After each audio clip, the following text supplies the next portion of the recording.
இது இன்னொரு success story. டோல்கேட்டில் இருந்து ஒரு ரெஸ்கியூ கால். ஒரு டாக் வந்து ஃபுல்லாகவே 3 கால்லையுமே மேகட் வச்சு ரொம்ப கஷ்டப்படுறான் அப்படின்ற மாதிரி கால் வந்தது.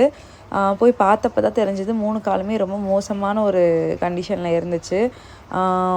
3 to 4 days டெய்லி பேசிஸில் இவனை நான் ட்ரீட்மெண்ட் கூட்டிகிட்டு போயிட்டுருந்தேன்.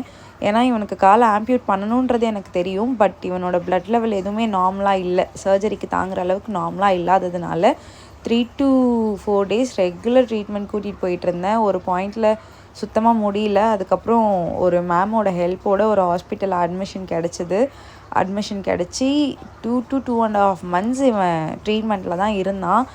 நான் நினச்சேன் 3 காலுமே ஏதோ ஆம்பியூட் பண்ணுற சுச்சுவேஷன் வந்திருக்கும் அப்படின்னு நினச்சேன்.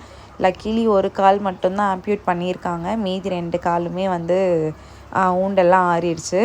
இப்போது நல்லா இருக்கான். அவன் பிளேஸ்லேயே டிஸ்சார்ஜ் பண்ணிட்டோம்.